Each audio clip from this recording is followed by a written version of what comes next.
إن الحمد لله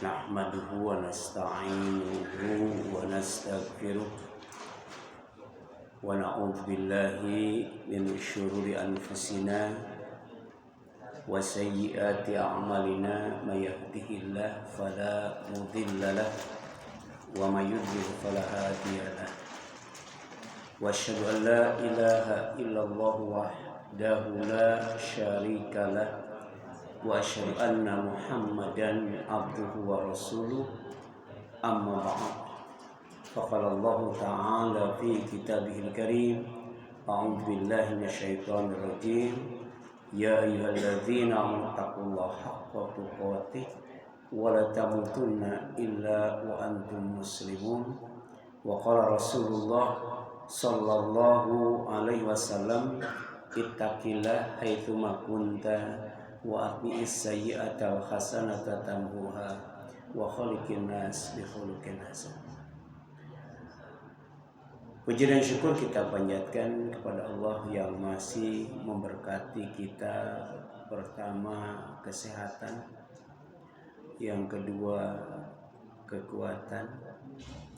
Yang ketiga, kemudahan. Yang keempat, kelapangan. Yang kelima, kenikmatan. Dan yang keenam, ketaatan. Ketaatan dalam beribadah dan beramal soleh sebagai ungkapan syukur kepada Allah SWT agar Allah senantiasa menambah nikmatnya kepada kita dan memberkati hidup kita. Amin ya Allah ya Rabbal Alamin. Tema kita pada subuh pagi ini masih melanjutkan kajian kita, yaitu jalan kaki dan jalan-jalan dalam perspektif ilmu dan Islam. Jadi Islam itu tidak hanya berbicara tentang sholat saja, tentang masjid saja, tentang jihad dan dakwah saja, tapi juga berbicara tentang masalah kesehatan, masalah kebugaran, masalah kesegaran.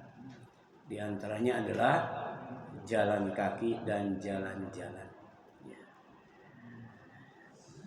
Ketika kita jalan kaki dan jalan itu bukan hanya masalah fisik saja yang dirawat, tapi juga hati kita, jiwa kita. Sebab manusia itu butuh yang namanya kesehatan dan ketenangan, kekuatan dan kebahagiaan. Itu ada terapi yang paling mudah. Yang pertama jalan kaki. Yang kedua memang agak mahal ya, jalan-jalan. Kemarin sudah dijelaskan bahwa termasuk kegiatan jalan kaki dan jalan-jalan adalah tagorrub. Tagorrub itu artinya bepergian ke tempat yang belum dikunjungi. Kalau yang sudah dikunjungi bukan tagorrub, yang belum dikunjungi itu tempat asing, atau merantau untuk mendapatkan sesuatu yang baru, untuk mendapatkan sesuatu yang lebih baik, misalnya ilmu, rezeki dan lain sebagainya. Ada juga yang mengatakan healing, sekarang healing. Itu ada dalam Islam, ada itu kajian khusus tentang itu. Nah, kemarin sudah dijelaskan ada 5 manfaat merantau sebagai bagian dari jalan kaki dan jalan-jalan. Itu disebutkan dalam ungkapan hikmah. Tagarrub anil auton fi tolabil ula. Merantaulah, tinggalkanlah kampung halaman demi meraih kemuliaan, demi meraih ketinggian atau keunggulan. Sebab bisa jadi kalau tinggal di rumah saja itu nggak ada perubahan, nggak ada perkembangan, atau tinggal di kampung saja juga demikian. Tapi kalau kemudian merantau, ya, itu ada perubahan, ya. Perubahan yang positif, baik dari segi ilmu, ya, dari segi pengalaman, atau juga dari segi penghasilan. Makanya tagarrab anil autan fi talabil ula, ya. Merantaulah, ya. Tinggalkanlah kampung halaman demi meraih kemuliaan. Kemudian wasafir, ya, dan musafirlah, bersafarlah, bepergianlah anil auton, ya. Fafil asfar, ya, khamsun fawaid. Wasafir, dan hendaklah kamu bersafar, ya. Fafil asfar, karena, ya, dalam safar itu khamsu fawaid, ada 5 manfaat, ya. 5 kebaikan daripada safar. Yang pertama, tafarruj hammin, ya, menghilangkan kesedihan dan kejenuhan. Rasul itu kalau susah, sedih, jenuh, banyak masalah, solusinya apa? Sholat. Ya. Idza hazza amrun sholat. Tapi kemudian ada solusi yang kedua, ya. Kalau tadi kaitannya dengan ibadah, ini kaitannya dengan, ya, kesehatan. Ya. Apa itu? Bepergian atau merantau akan menghilangkan kesedihan dan kejenuhan. Ya. Jadi pertama sholat, yang kedua apa?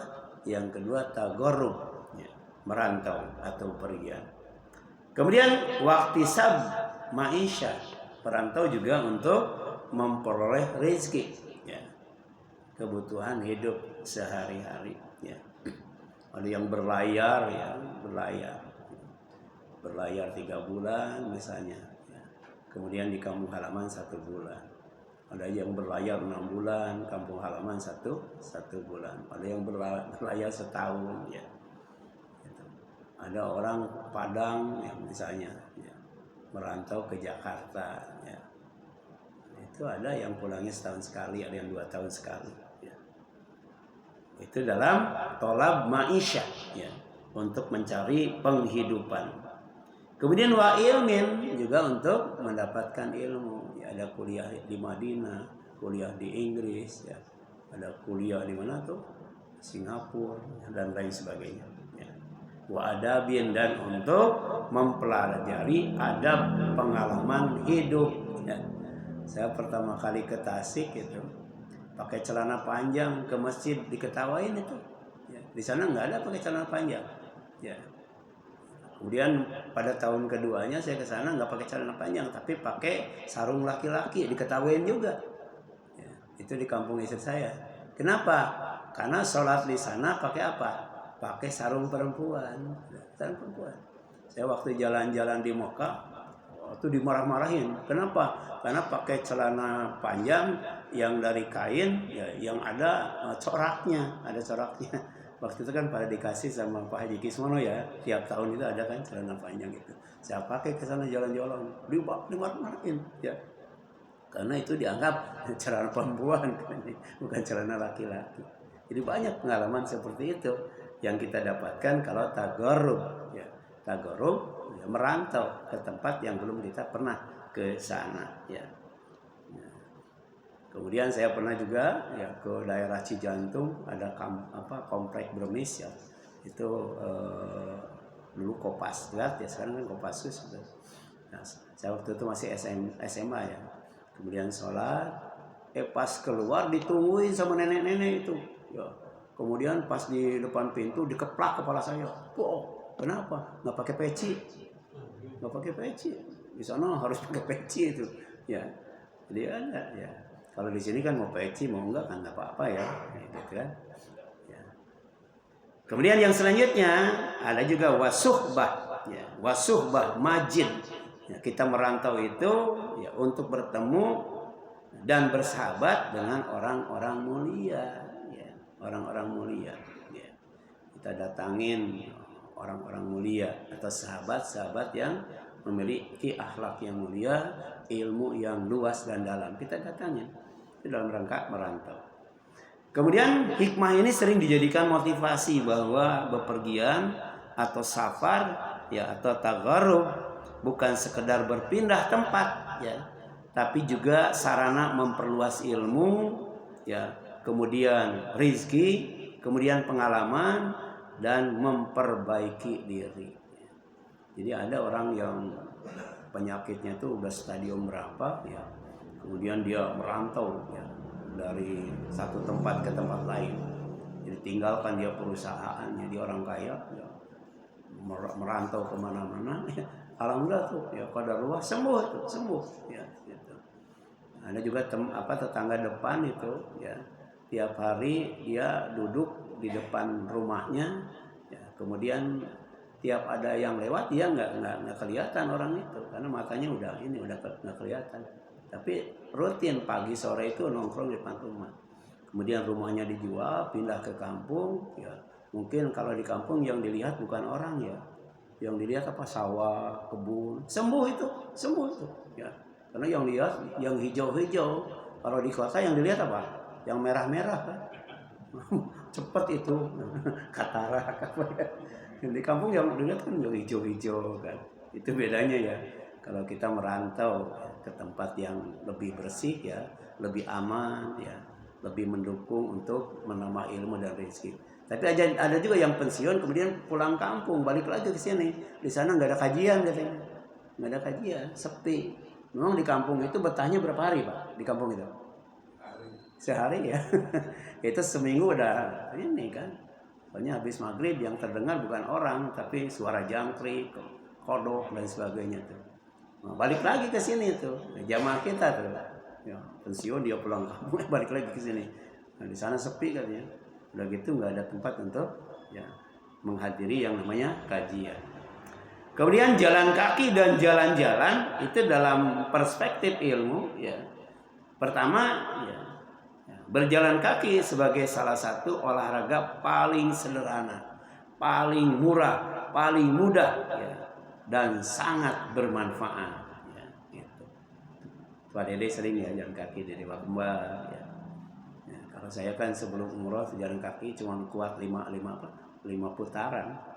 Setelah umroh udah nggak kesana lagi ya, karena di sana kan harus tawaf ya, nggak tahu berapa itu satu kali tawaf itu. Jadi latihan di sana cuma kuat 5, harusnya 7 kali ya, 7 putaran ya. Kemudian menurut organisasi kesehatan dunia yaitu WHO ya, aktivitas fisik seperti jalan kaki pertama membantu mencegah dan mengendalikan penyakit jantung ya. Kemudian penyakit stroke tuh Mas Tono ya jalan-jalan. Kemudian diabetes juga sama. Dan beberapa jenis kanker itu bisa ya diterapi dengan jalan kaki ya. Karena yang paling murah, paling mudah gitu ya. Nggak usah pakai kendaraan.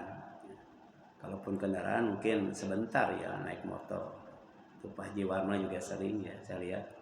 Kemudian yang kedua menjaga berat badan ya, berat badan. Kalau merasa badannya berat jalan kaki itu ya. Kemudian apa lagi? Meningkatkan kesehatan otak ya, bagus buat kecerdasan ya. Dulu ada itu obat apa tuh yang untuk mencerdaskan otak itu ya, dari kapsul itu. Sebenarnya ada yang lebih murah, nggak usah pakai obat, dengan jalan kaki untuk kesehatan otak ya. Kemudian untuk mengurangi depresi dan kecemasan, tadi tagarrub ya. Jadi tafarruj amin ya, untuk menghilangkan sedih, resah, gelisah, cemas dan sebagainya. Ya di samping dengan sholat ya. Nah, juga dengan apa? Dengan jalan kaki. Ya. Kemudian dianjurkan untuk orang dewasa melakukan aktivitas fisik minimal 150 menit setiap pekan. Satu minggunya itu 150 menit. Ya, dengan berjalan kaki sekitar 30 menit selama 5 hari seminggu ya. Jadi dari mulai Senin sampai Jumat ya, atau mungkin Sabtu Ahad ya, 75 menit berarti ya kalau 2 kali ya. Itu. Ya. Jadi kalau teratur insya Allah sebenarnya kita tuh bisa melakukannya, yang tidak bisa itu teratur ya, teratur. Ya. minum obat misalnya herbal sekali 2 kali bisa. Kalau selanjutnya bosen kan, malas ya. Nah demikian pula jalan kaki walaupun 30 menit ya, kalau tiap hari kadang-kala bosen. Makanya dalam Islam itu amal yang paling dicintai oleh Allah itu adalah yang paling tetap, yang paling dawam, walaupun cuma sedikit ya. Walaupun 30 menit ya. Kalau 5 hari kan 150 menit. Itu baik untuk kesehatan dan kecerdasan ya. Kemudian yang kelima, memperkuat jantung dan paru-paru ya. Jadi jantung dan paru-paru itu jadi kuat dengan jalan kaki. Yang keenam, memperbaiki sirkulasi darah. Ada terapi herbal kalau darah mau lancar itu dengan cara ngiris bawang, bawang merah diiris, kemudian ditempelkan di telapak kaki, ya. Kemudian dipakai kaos kaki itu untuk melancarkan darah. Atau diiris disimpan ya, di samping atau di bawah kaki itu bisa. Kalau untuk mengusir nyamuk dengan apa? Dengan sereh ya. Dengan sereh diiris, kemudian simpan di kamar. Ya, nyamuk kabur katanya. Kalau nggak kabur, beli bangkuang ditimpuk ya. Satu nyamuk satu bangkuang. Tapi insya Allah ya, daripada dengan obat nyamuk kan nggak bagus juga kan, karena keisep. Tapi kalau dengan sirih bagus ya, obat nyamuk. Tapi untuk nangkap nyamuk yang paling bagus itu dengan piring. Ada yang tahu dengan piring ya? Dengan piring, kemudian diolesi minyak sayur. Nah, begini. Gampang itu nangkapnya. Yang susah itu nangkep lalat ya. Susah banget itu. Cuman satu tapi aduh bikin jengkel juga. Jadi hidung dan sebagainya ya. Ya padahal cuma satu tuh. Nah kalau nyamuk gampang katanya. Nah, piring seng biasanya diolesin minyak sayur. Kemudian ditangkap. Ya, jangan pakai raket yang ada setrumnya kan. Ya. Nah, itu kan harus beli. Ya, kalau ini kan minyak sayur. Jadi ada sebenarnya ya, langkah-langkah praktis untuk ya, menjaga kesehatan dan kenyamanan. Jadi untuk sirkulasi darah ya. Jadi yang menyebabkan pegel, linu, encok dan sebagainya ya di samping faktor tulang bisa jadi karena darah kurang lancar. Kemudian yang selanjutnya meningkatkan kebugaran jalan kaki itu. Ya. Jadi bukan hanya sehat, bukan hanya segar, tapi juga bugar. Ya. Makanya yang namanya pijit, urut itu kan ada untuk kesehatan, ada untuk kebugaran. Ya. Gak ada dibagi dua itu. Yang sehat juga bisa diurut, dipijit. Untuk apa? Untuk kebugaran. Karena ada bagian-bagian dari organ tubuh kita mungkin yang kaku dan sebagainya ya. Itu dulu ada yang nginep di sini ya, tunanetra ya. Namanya Abdul Aziz, tinggalnya di Pak Haji Zien ya. Suatu saat saya minta sama beliau untuk diurut. Saya ngontrak di Pak Haji Khalil itu ya. Itu Bada Isa mijitnya itu sampai menjelang subuh. Jadi Bada Isa sampai menjelang subuh.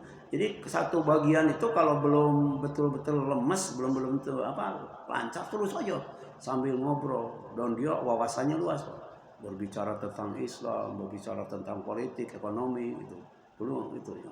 Itu sampai menjelang subuh ya.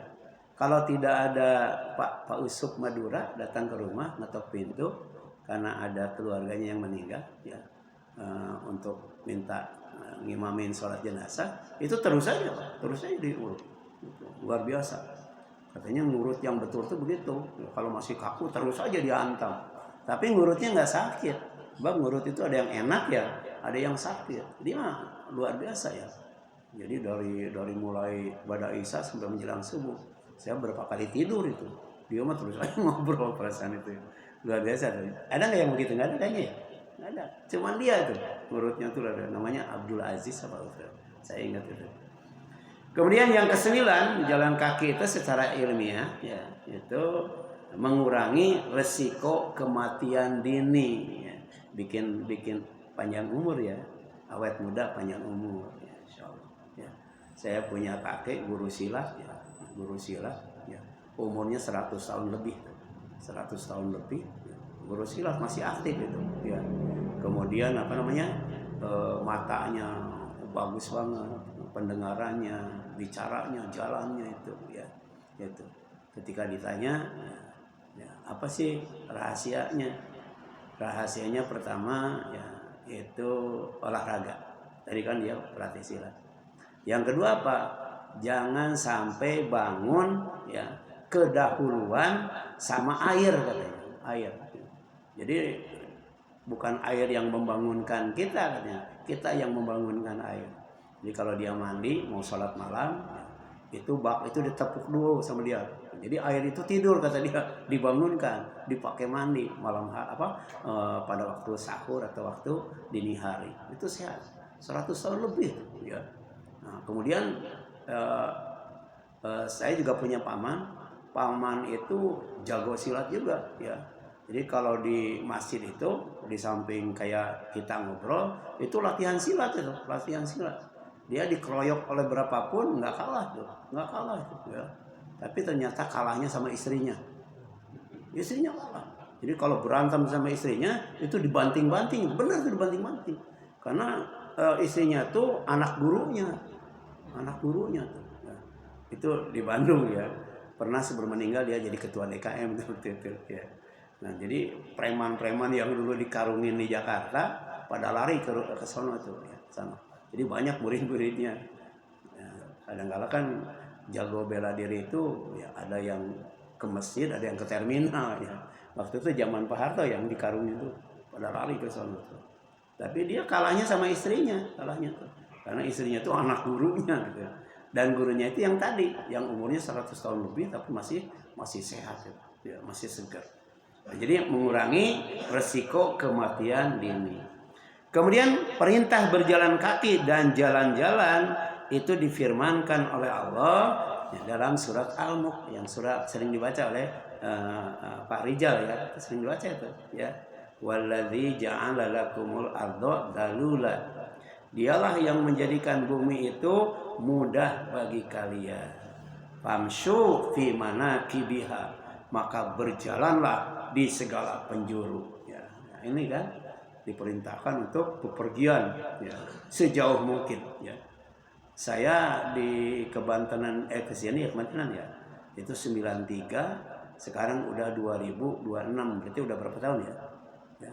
Itu Kebantenan belum ke Ubek kan? Bapak udah ke Ubek Kebantenan? Belum ya?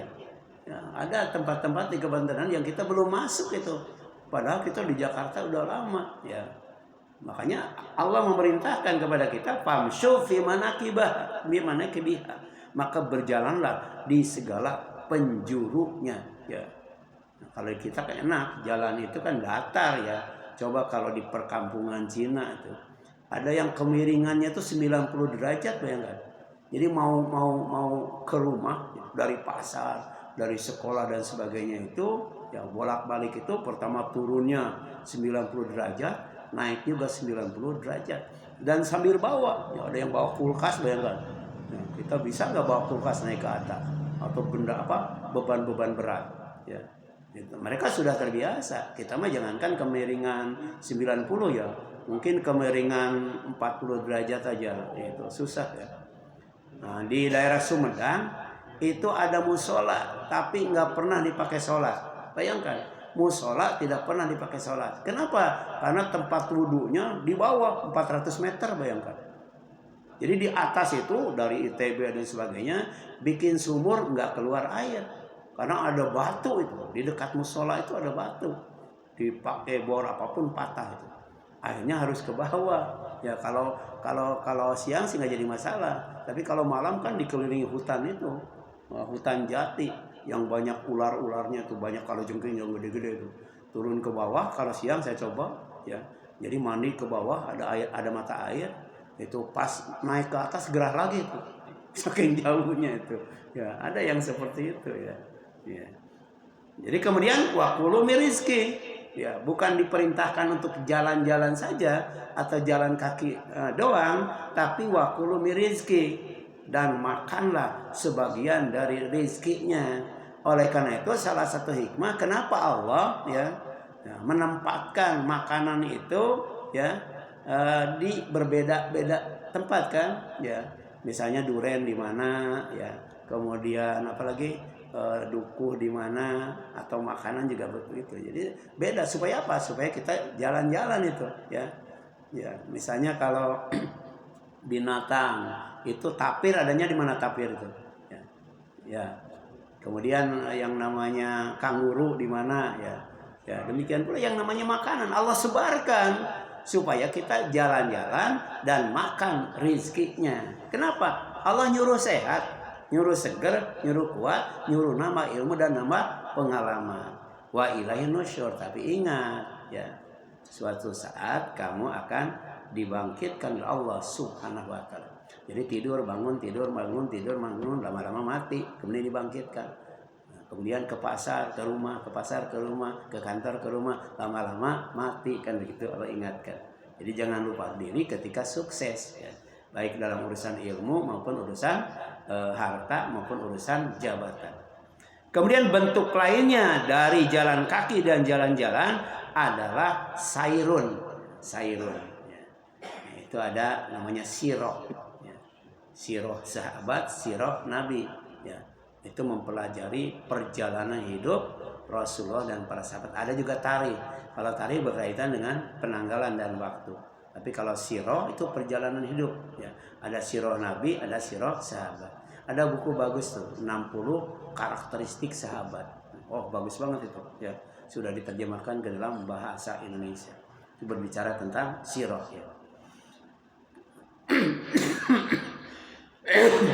Sairun itu artinya apa?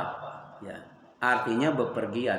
Ya, di antaranya pertama untuk mengambil pelajaran, untuk mengambil pelajaran. Ya. Nah, ketika berbicara tentang Fir'aun, inna fi dzalika la ibrah. Ya, mengaku Tuhan, dibinasakan Allah setelah didakwahi oleh Musa. Ya, kemudian Allah selamatkan jasadnya, jadi mumi sampai sekarang masih ada. Itu kita jadikan ibrah, jadikan pelajaran. Kita datang ke Mesir, lihat mumi Fir'aun misalnya, atau datang ke mana? Ke Turki ya, lihat apa di Turki itu? Kuburan siapa? Di Turki itu? Mustafa Kemal Atatürk yang katanya ditindih batu berapa tahun itu kuburannya itu. Sebab kalau batunya diangkat, dia ke atas kuburannya tuh, nggak mau dikubur ya. Jadi istilah kita tuh nggak diterima di bumi. Tapi kalau ke sana itu jangankan ke dalam, di luar pintu saja itu bau bangke yang menyengat. Ini ibrah, pelajaran ya, kepada kita ya. Kita pergi ke tempat itu untuk mengambil pelajaran ya. Qul siru fil ardi fanduru kaifa bada'al khalqa katanya. Jadi katakanlah oleh Muhammad, berjalanlah di muka bumi ini, lalu perhatikanlah bagaimana Allah memulai penciptaan. Ya, itu Nabi siapa yang ditidurkan 100 tahun itu? Ya, Nabi apa? Ya, Nabi apa Pak? Yang ditidurkan 100 tahun?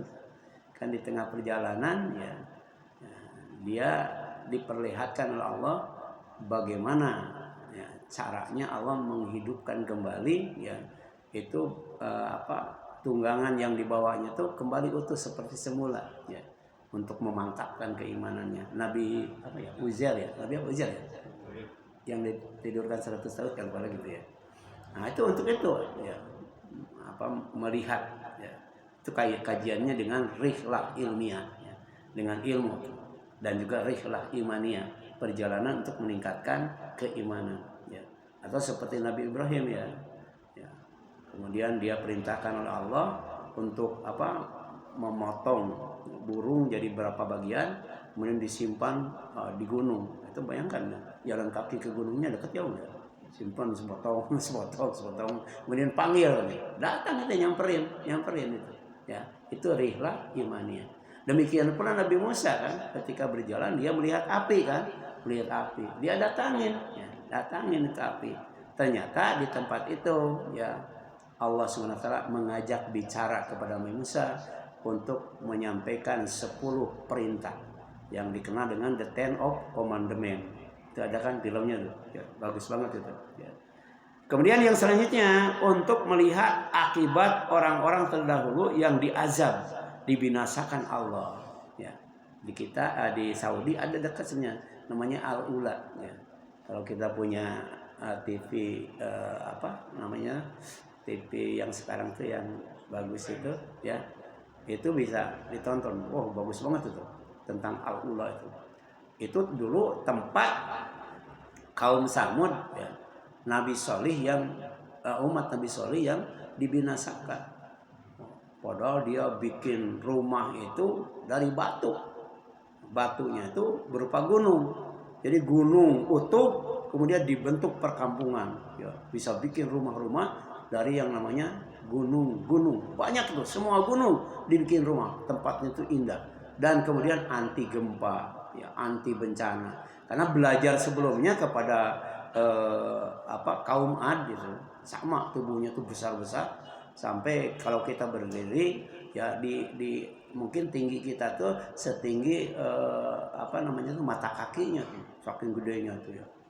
Nah, dia belajar di itu yang dibinasakan dengan angin ya, sampai rumahnya orangnya porak-poranda dia bikin supaya aman dan selamat dari apa? Dari gunung itu. Tapi ternyata bagi Allah tuh gunung itu kecil.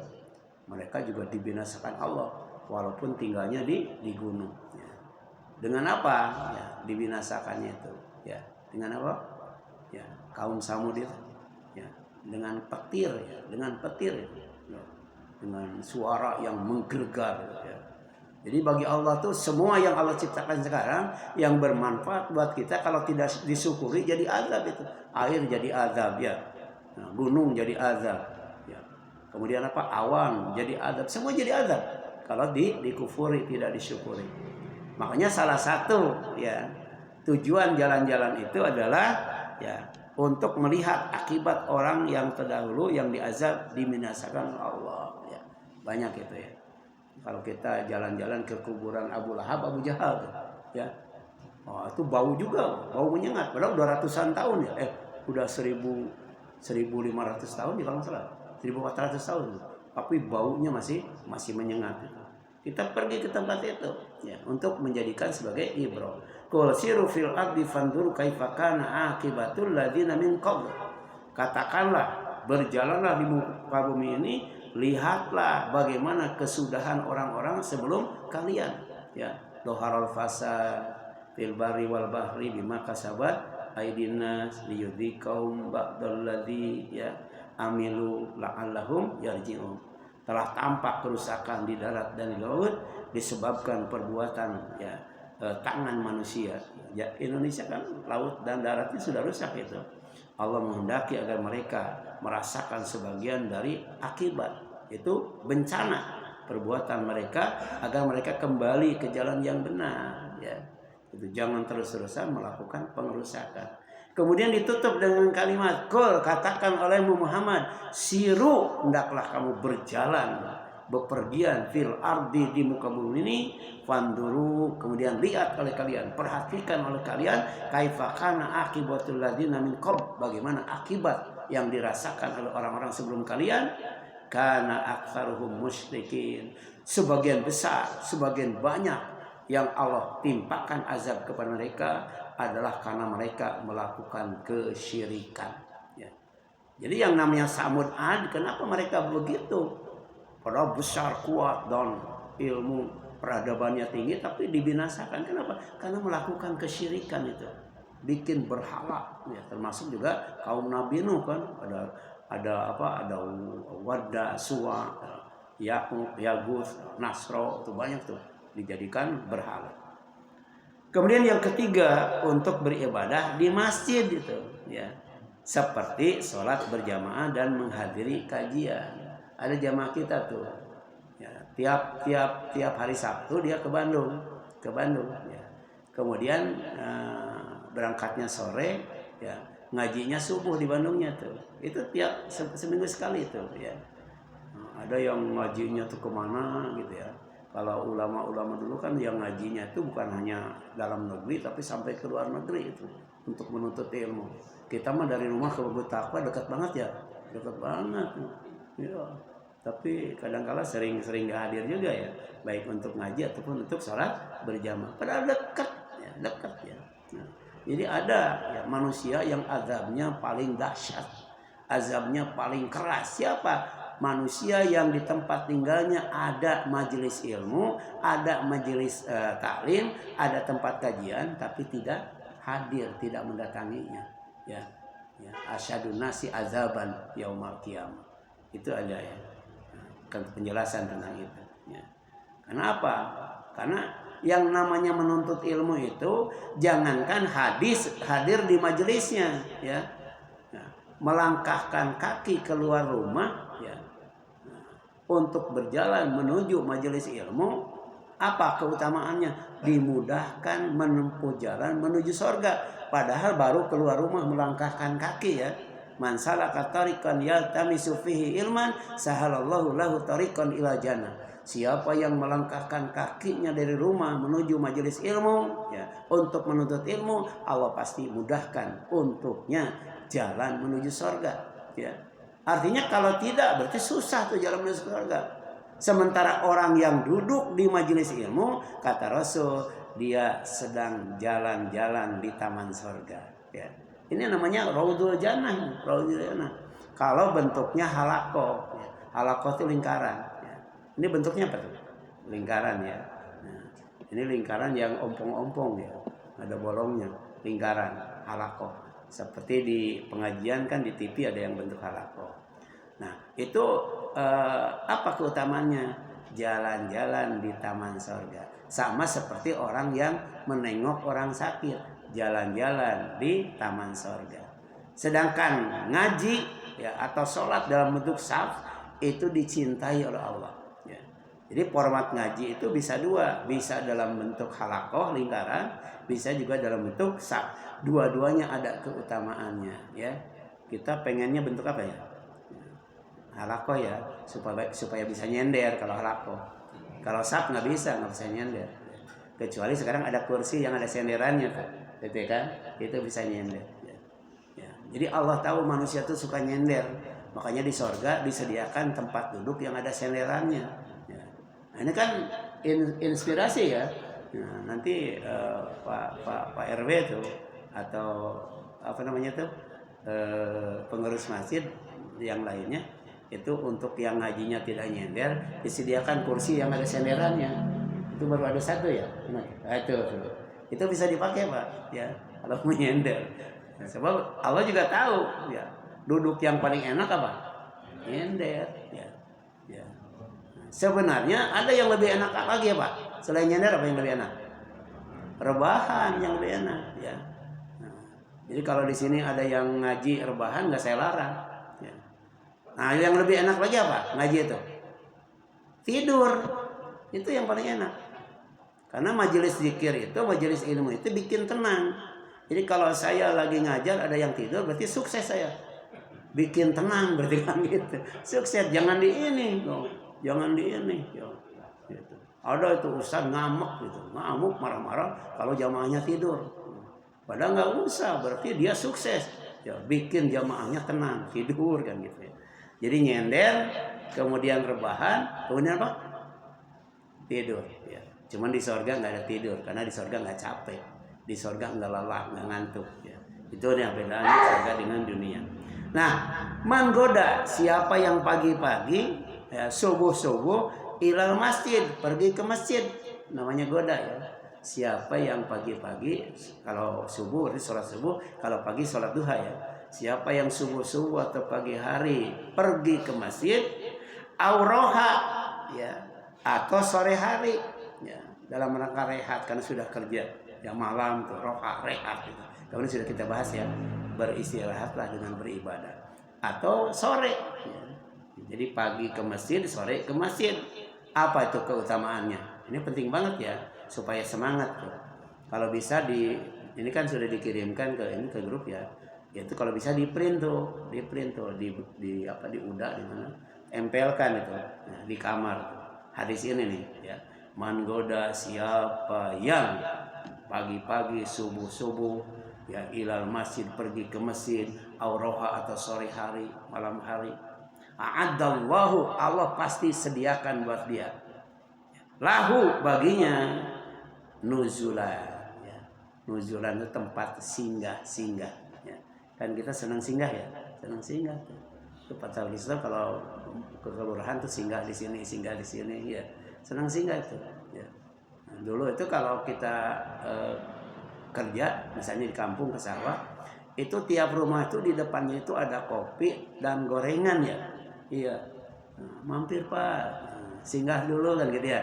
Karena manusia senang singgah. Sekarang saya lewat di tempat Kang Dede nggak ada tuh gorengan. Nah, di tempat Pak Danis nggak ada ya gitu.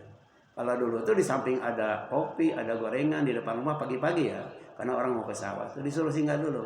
Juga ada yang namanya gentong ya, tong ya. Isinya air itu dulu di luar rumah itu ya. Nah, di daerah itu ada Sukabumi ada itu dia bikinnya tuh semacam keran ya. Jadi di depan rumahnya tuh di terasnya tuh pas keluar tuh ada keran banyak. Itu air sudah siap diminum. Jadi bisa dibawa berapa banyak pun silakan. Itu orang kaya di sana daerah Sukabumi itu dekat pesantren Khodrol Jannah itu ya. Itu pengurusnya kemarin baru meninggal ya. Gitu. Oh, luar biasa tuh lewat tuh ada tuh ya, tempat minum ya, gratis udah mateng ya. Tinggal tapi dipakai keran ya. Itu tinggal silakan ngisi galon juga silakan. Nah ini luar biasa ya sedekah air ya. Kemudian apa? A'adallahu lahu nuzulan ya, Allah pasti sediakan buat dia nuzulan tempat-tempat singgah, tempat-tempat tinggal fil jannah di sorga ya. Kullama goda auroha, setiap dia bolak-balik pulang pergi pagi dan sore ke masjid. Ini hadisnya luar biasa. Riwayatnya Bukhari, sahih itu. Nah, dan Muslim, Bukhari nomor 662 dan Muslim nomor 659. Oleh karena itu semakin jauh tempatnya, semakin besar pahalanya. Ya. Di sini yang rumahnya paling jauh kan Pak itu ya Pak Parno ya, Pak Parno ya. Yang paling dekat Tono. Nah, tapi datangnya paling akhir. Karena jalannya susah ya, jalannya susah, wajar lah. Ya, iya. Kalau Pak Kasidi biasanya 5 menit sebelum adzan sudah ada di masjid. Kemudian 1 menit setelah adzan di tempat lain baru dia adzan. Nah, itu Pak Kasidi. Dia terus konsisten begitu ya. Nah, yang paling bagus itu yang paling jauh ya. Sebab langkah kanannya mengangkat derajat, langkah kirinya menghapus dosa. Langkah kiri menghapus dosa berarti aman dan selamat dari neraka di akhirat, bencana di dunia. Langkah kanannya mengangkat derajat, didekatkan ke surga, dimasukkan ke dalamnya. Gara-gara apa? Gara-gara bolak-balik ke masjid, ya gitu. Tapi kadang-kala kalau sudah tua ya bukan hanya bolak-balik ke masjid ya, bolak-balik ke rumah sakit. Orang sudah tua ya. Tapi coba ya. Selama masih sehat ya, sejauh apapun tempat sholat, tempat ngaji kita datangi. Tadi kan ada yang ke Bandung ya gitu. Ada yang ke Bekasi ya. Nah, dulu ada yang tinggal di Depok yang ngajinya di Bekasi. Saya punya murid 10 kelas, satu kelasnya tuh 40 orang. Isinya ibu-ibu dan bapak-bapak itu. 40. Oh, jadi 400 orang. Ada ulangannya juga, jadi meriksa ulangan capek 400 orang. Ibu-ibu dan bapak-bapak semangat banget tuh, jauh-jauh ya. Kemudian ibroh dan tazkirah yang dapat diambil. Pertama, hikmah jalan kaki dan jalan-jalan, menjaga kesehatan jantung, otot, tulang dan persendian. Yang kedua, membantu mengontrol berat badan dan gula darah. Yang ketiga, mengurangi stres dan meningkatkan suasana hati. Yang keempat, menjadi sarana tadabur, renungan terhadap ciptaan Allah. Yang kelima, menambah ilmu dan pengalaman. Yang keenam, menjadi ibadah apabila diniatkan untuk mencari rezeki yang halal, silaturahim, menuntut ilmu, berdakwah atau menuju masjid. Pesan penting, Islam tidak hanya membolehkan berjalan kaki dan jalan-jalan, tapi juga menganjurkan apabila bertujuan baik. Ya. Kalau secara umum boleh, tapi secara khusus kalau diniatkan untuk kebaikan, untuk ibadah, itu sangat dianjurkan. Al-Quran berulang kali memerintahkan manusia untuk melakukan perjalanan di bumi, bahkan keluar angkasa. Ya ma'syarul jinni wal insi in istata'tum an tanfudhu min aqtaris samawati wal ardh. Ya. Mau ke atas bumi, apa atas langit silakan, ke atas bumi silakan, mau ke dalam bumi juga silakan. Ya. Mau nembus bumi, nembus langit, itu diperintahkan, ditantang oleh Allah. Ya, tapi la yanfuduna illa bisultan, tanpa kekuatan, tanpa ilmu, tanpa teknologi, dan tanpa izin Allah tidak mungkin kita menembus bumi, apalagi menembus langit. Kemudian ilmu pengetahuan modern pun membuktikan bahwa berjalan kaki secara rutin merupakan satu aktivitas terbaik untuk menjaga kesehatan dan jasmani yang normal. Wallah. Nah, selebihnya silakan dibaca, ini masih agak panjang. Silakan, ada yang ditanyakan sampai sini?